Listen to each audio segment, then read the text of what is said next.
శ్రీమాత్రే నమ. జై గురు దత్తాత్రేయ నమ.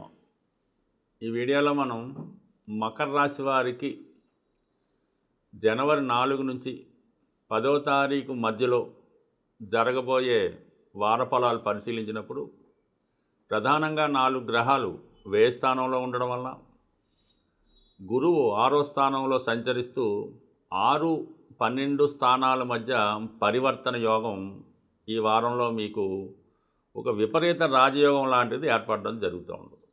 గతంలో మీరు ఏదైనా ఒక అగ్రిమెంటు ఏదైనా ఒకటి కొనాలనే నిర్ణయం తీసుకొని కొంత అడ్వాన్స్ కూడా ఇచ్చి ఉండొచ్చు. అది అనూహ్యంగా క్యాన్సిల్ అవ్వడం జరుగుతూ ఉంటుంది. అంటే మీరు ముందుగా చేసుకున్న ఒప్పందం క్యాన్సిల్ అవ్వడం జరుగుతూ ఉంటుంది. అయితే ఒక ఉద్యోగ ప్రయత్నంలో మాత్రం మీకు తప్పకుండా విజయం సాధించే అవకాశం ఉంది. అంటే ఏదో ఒక ఉద్యోగానికి మీరు ప్రయత్నం చేస్తుండగా వేరొక ఉద్యోగం మీకు రావడం, వెంబటనే ఉద్యోగంలో చేరడం కూడా జరిగే అవకాశం ఉన్నది. బట్ ఏదైనా ఒక అవకాశం వచ్చి ఒక అవకాశం పోయి ఈ విధంగా జరుగుతూ ఉంటుంది. ఏమాత్రం టెన్షన్ పడకుండా నిదానంగా ఆలోచించి వచ్చిన అవకాశాన్ని ఉపయోగించుకోవడమే బెస్ట్ తప్ప మీరు గతంలో ఎదురు చూస్తున్నటువంటి అవకాశం కోసం ఎదురు చూడకుండా వచ్చిన దాన్ని ఉపయోగించుకోవడం అన్నది మంచిది. బట్ ఏదైనా కొద్దిగా దగ్గర బంధువులతో కానీ, భార్యతో కానీ, అత్తవారి తరపు బంధువులతో కానీ, ఎస్పెషల్లీ స్త్రీలతో అన్న విరోధం రావడం జరుగుతూ ఉంటుంది.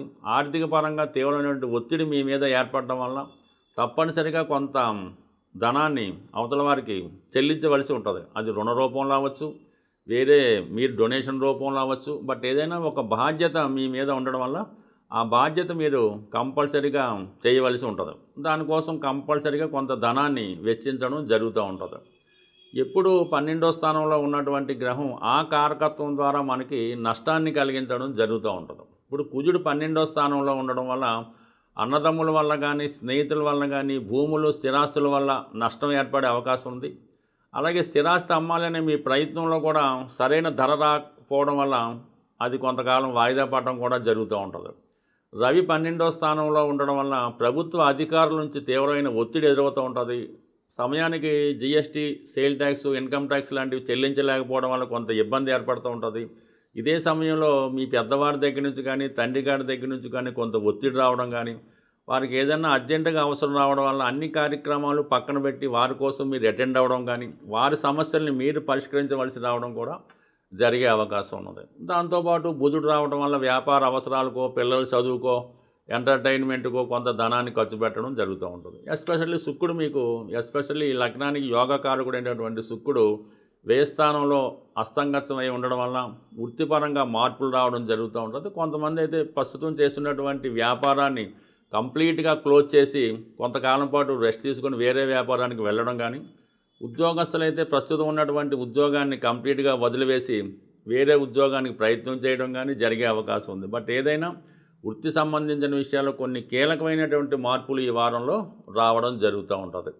ఎస్పెషల్లీ శుక్రుడు వ్యయంలో ఉన్నప్పుడు పంచమాధిపతిగా మీ యొక్క ఎంటర్టైన్మెంట్ కొరకో, హాబీ కొరకో, అలవాట్ల కొరకో, వ్యసనాల కొరకో, రహస్యంగా మీరు ఎవరికన్నా చెల్లించవలసినటువంటి ఆర్థిక లావాదేవీల కొరకు కొంత ఒత్తిడి మీ మీద రావడం జరుగుతూ ఉంటుంది. కొన్ని విషయాలు కొంత ఖర్చు పెట్టినప్పుడు అవి జాతకుడికి సంతోషాన్ని కూడా కలిగిస్తుంటాయి. అటు సంతోషకరమైనటువంటి, ఆనందకరమైనటువంటి ఖర్చు ఈ వారంలో మీకు మామూలుగా ఎక్కువ అయ్యే అవకాశం ఉంది. బట్ ఏదైనా ధన విషయంలో మాత్రం మీరు జాగ్రత్తగా ప్లాన్ చేసుకోవాల్సి ఉంటుంది. సమయానికి వస్తుందనుకున్నటువంటి ధనం రాకపోవడం వల్ల ఆ ధనాన్ని వేరే విధంగా మీరు తేవలసి ఉంటుంది. కాబట్టి అది ముందుగానే ప్లాన్ చేసుకోవడం అన్నది మంచిది. లేదంటే తర్వాత దానివల్ల ఇబ్బంది పడడం, మీరు ఎవరికైతే ధనం ఇస్తామని ప్రామిస్ చేసేవాళ్ళో వారు ఇబ్బంది పడడం, మీ వల్ల వాళ్ళు నష్టపోవడం, ఇలాంటి ఇబ్బందులన్నీ ఈ వారం మీకు జరిగే అవకాశం ఉంది. కాబట్టి ఏదైనా ఈ వారం అంతా కూడా మీరు ఆర్థిక సంబంధించిన విషయాల్లో, అలాగే బంధువర్గం విషయంలో చాలా జాగ్రత్తగా వ్యవహరించవలసి ఉంటుంది. ముఖ్యంగా స్త్రీలతో కానీ, మదర్తో కానీ, లేదంటే మీ యొక్క సొంత సంతానంతో కానీ విరోధాలు, విభేదాలు రాకుండా చూసుకోవాలి.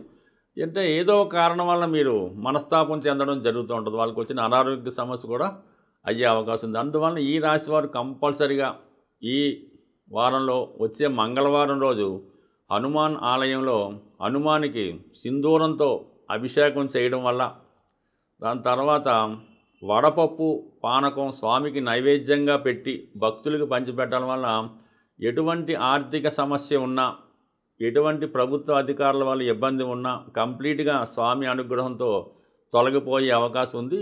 ఈ సమయంలో మీకు ఏ ఇబ్బంది వచ్చినా హనుమాన్ చాలీసా పారాయణ చేయడం వల్ల అయితేనే, హనుమాన్ మీద సంపూర్ణంగా భారం వేయటం వల్లనే ఆ సమస్య నుంచి బయటపడే అవకాశం ఉన్నది.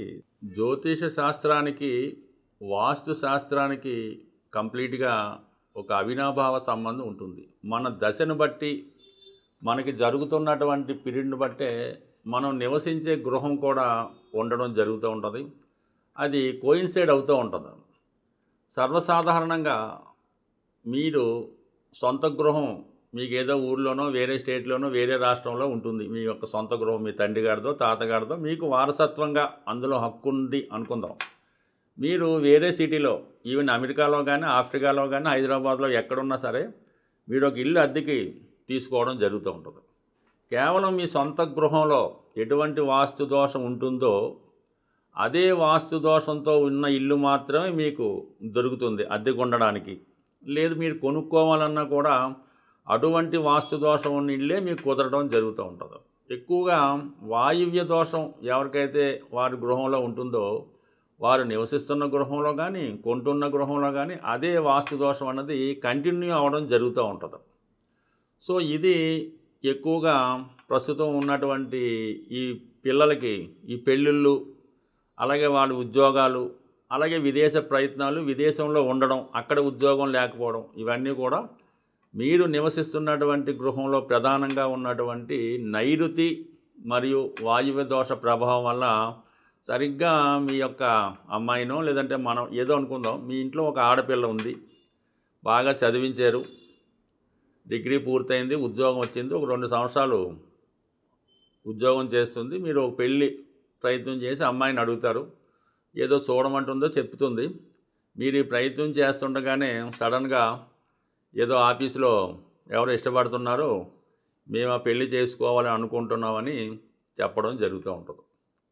ఇది ఎటూ తేల్చుకోలేక సందిగ్ధ పరిస్థితి, మీ మాట వింటున్నట్టే ఉంటుంది, మళ్ళీ ఈ విధంగా రావడం జరుగుతూ ఉంటుంది. పక్క నుంచి వాళ్ళ ప్రయత్నాలు వాళ్ళలో ఉంటారు, మీ ప్రయత్నాలు మీలో ఉంటారు. ఏ సమస్య కూడా తేలడం అయితే ఉండదు. దానివల్ల ఇల్లంతా కూడా సమస్యగా మారి మిగతా వాళ్ళ మీద కూడా దాని ప్రభావం చూపడం జరుగుతూ ఉంది. సో ఏదైనా మరి ఈ నైరుతి ప్రభావం వల్ల యజమాని అవ్వచ్చు, ఈ వాయువు ప్రభావం వల్ల ఈ అమ్మాయి కావచ్చు, అబ్బాయి కావచ్చు, ఎక్కువగా ఇప్పుడు జరుగుతున్నటువంటి పద్ధతి ప్రకారం కంప్లీట్గా ఇటువంటి ప్రభావం వచ్చింది అంటే మీ పిల్లలు ఎవరో ఒకరు ఈ విధంగా చెప్పినప్పుడు అది మీకు సమ్మతమా, అది ఓకే అసలు సంగతి. లేని పక్షంలో సాధారణంగా వాళ్ళకి రాహు, కేతువు ఇలాంటి దశ అంతర్దశలు నడుస్తూ ఉంటాయి. ఆ దశ పక్కన పెట్టి ప్రస్తుతం మీరు నివసిస్తున్నటువంటి గృహం మీద దృష్టి పెట్టి ఈ 2 సమస్యల్ని కంప్లీట్గా ఉంటాయి. ఇంకా లవ్ అఫేర్ మీ కుటుంబంలో ప్రస్తావన వచ్చింది అంటే అక్కడ వాయువు దోషం ఉన్నట్టే, ఇంక తిరిగే లేదు. ఇంకా కొద్దిగా అనెతికల్ ఉన్నది, అనాచారం ఉన్నది, ఏరియా క్యాస్ట్ ఏదో అనుకుందాం, అక్కడ నైరుతి ప్రాబ్లం ఉన్నది. ఈ 2 సరి చేసుకుంటే టెంపరీగా కొన్నాళ్ళు ఆ గృహాన్ని ఏదో విధంగా మార్చేసి వేరే గృహంలో నివాసం ఉండడం వల్ల కొద్దిగా ఒక 40-45 రోజులు కట్టడి చేస్తే ఆటోమేటిక్గా ఇలాంటి అఫైర్లు ఇలాంటి అనెతికల్ అఫైర్లు ఏమైనా ఉంటే అవి పోతే మళ్ళీ సాంప్రదాయంగా వివాహం జరిగే అవకాశం ఉంది. సో ఎన్నో సమస్యలకి ఈ వాస్తు కూడా ఒక దోషంగా ఇబ్బంది పెడుతుంది. ఎందుకంటే మనం ఇంట్లోనే ఆలోచిస్తాం, ఆ ఇంట్లో నిర్ణయం తీసుకుంటాం, ఆ ఇంట్లోనే అన్ని ప్రయత్నాలు చేస్తున్నాం కాబట్టి గృహం ఇంపార్టెంటు. మరొక ముఖ్య విషయం ఏంటంటే మీ గృహంలో పనికిరాని వస్తువులు ఒక సంవత్సరం అయినా కూడా దాని ఉపయోగం మనకు ఉండదు.